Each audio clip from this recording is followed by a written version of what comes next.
I'm making my video today to talk about the cosmic rays lecture that Dr. Otto gave as part of my physics extra credit. So this lecture mainly talked about particles that come to Earth from outer space.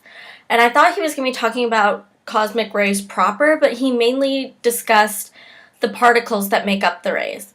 And so the main points that he went over were, first off, what are they? And then how we detect them. And then he discussed the sources of these particles and then their impact and why we should care, basically.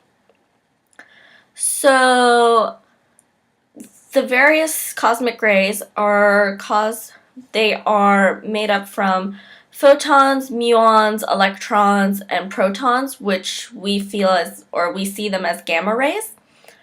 And so what happens is they will come through the atmosphere and they scatter almost like lightning would scatter, but more linear in fashion.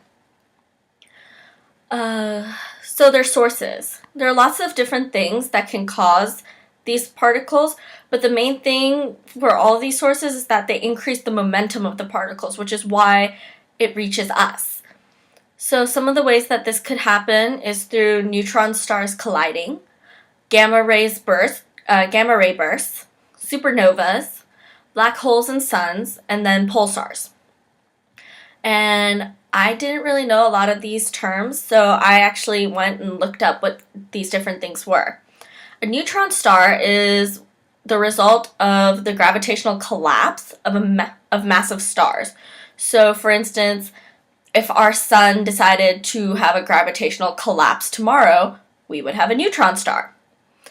And then supernovas are stellar bursts that give off about as much radiation as a sun will give off in its whole lifetime in the span of a few weeks to months. So that's a lot of radiation in a short period of time. And then there are black holes and suns, which everyone knows. And then there are pulsars. And what pulsars are specialized neutron stars that are highly magnetized. And then, of course, you have gamma ray bursts, and those are caused by multiple different mechanisms. So once we have these particles that have been accelerated, that have had their momentum increased by the sources, what then? Well, we try and detect them. And so it's very hard to detect these particles because it's extremely rare that they will touch the Earth's surface.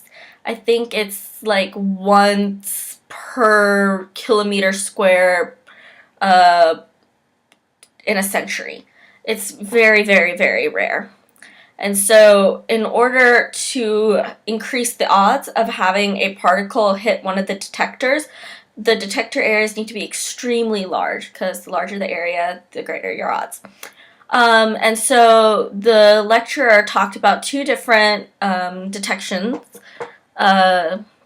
detectors that they have, and one of them is the Pierre Auger one that's in, I believe it's Venezuela or Argentina, I forget.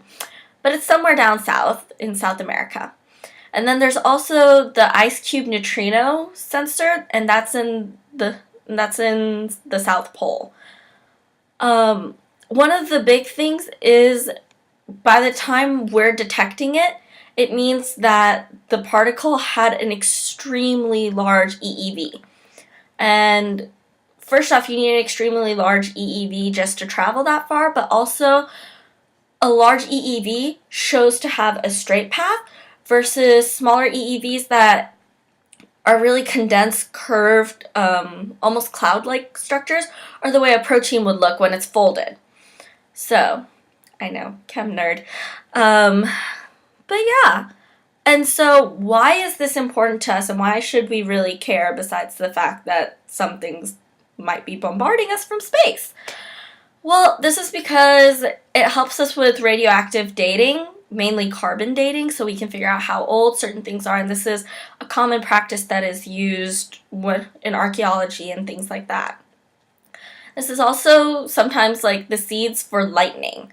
and we all notice lightning and we see it in the sky, and it's good to learn more about it. And then also, and this is the thing that I think I found most important and intriguing, is that they have effects on highly integrated electronics. And since we live in the electronic age where everyone has all kinds of electronics on them, it would be nice to know how they're affecting the things that we're putting so much money into. But yeah, so I learned a lot. It was an interesting lecture. I actually did have to research what he was saying because a lot of it flew over my head the first time.